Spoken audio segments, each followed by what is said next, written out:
Енді бұл жерде аталмай кеткен ең бірінші біз ішін толтырдық, осы бөлмелердің ішін полный толтырдық, травмовкасын жасадық. Одан кейін бізде теплый пол водяной жүрді. Одан кейін бізде келесі этапқа өткен кезде бізде полный технология бойынша стяжка құйдырдық. 1,5 сутка стяжка құйдырып, вертолетпен тегістеп жүргеннен кейін шпаклевка жасадық бетіне.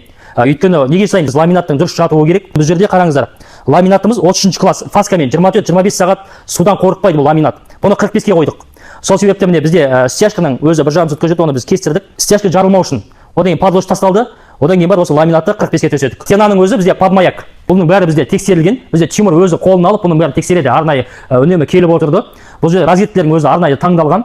Есіктерге келсек, есіктердің өзін осылай таңдап ручкасын өзіне сай қылып жасаймыз. Бұл жерде скрытый петлямен жүрген. Қарап отырсаңыздар міне.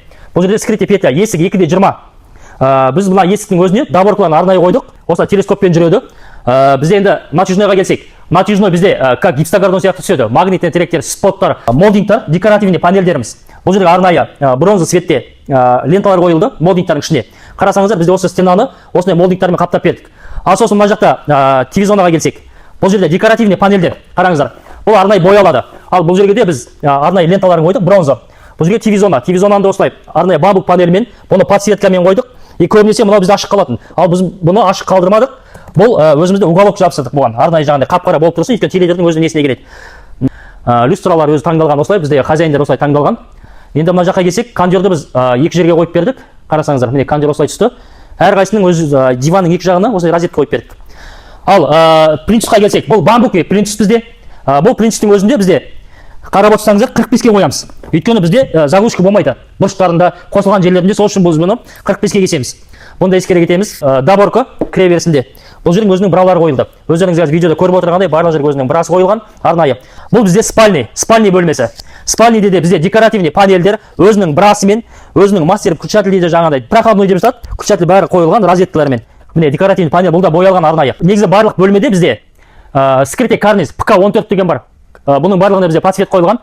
Арнайы ол подсвет, енді бұл штордың терезе перденің әдемі көрінуі. Міне люстрасы осылай браға арнайы қойылған. Декоративный панель. Сосын бұл жерде скрытый есік қойылды арнайы. Өздеріңіз көріп тұрғандай, бұл жер бізде гардероб. Қараңыз, міне гардеробтың өзінде бізде осылай қойылған. Мебельдер осылай түсті. Қараңыздар, до потолка барлығы.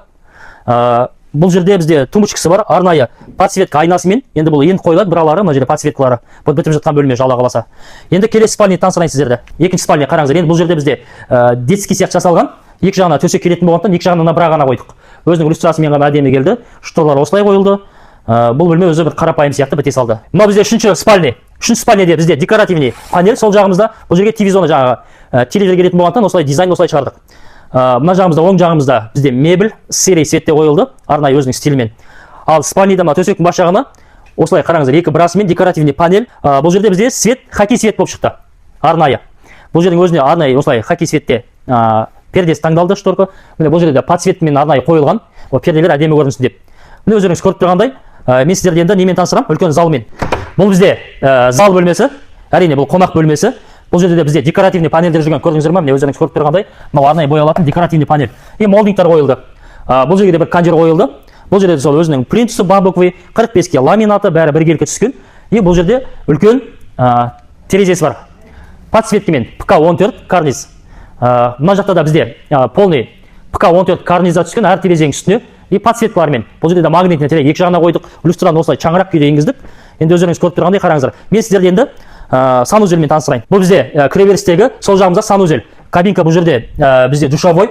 Бұл жерде енді қазір бізде мебель толық аяқталған жоқ. Міне раковинаның беттері келеді, қойылады. Уже бітіп қалды.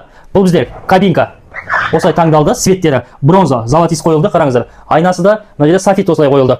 Енді Алла қаласа бұл жерде толықтай салатын боламыз, мебельден кейін. Стиралкасы келеді дегендей. Ал мына жағында бізде подсветка мен айна.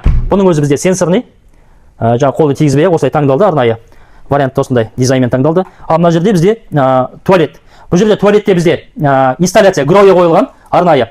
Міне өздеріңіз көріп тұрғандай, мына жаққа мебель қойылды. Бұл жерде инсталляция болғандықтан мына жағына раковинасы қойылды, подсветка мен айна қойылған. Мінекей. Барлығы осылай толықтай түскен, енді толық мебель бітпей тұр. Алла қаласа толық салатын боламыз. Бұл біздегі енді кіреберіс. Өздеріңіз көріп тұрғандай қандай әдемі. Қараңыздаршы, кірген кезде өте әдемі. Адам өзін жайлы сезінеді, қайда келгенін білетін болады. Сол жағымызда бізде мебель, оң жағымызда санузел, душевой, айнамыз ілінген. Міне мына жерде полный теплый пол бізде.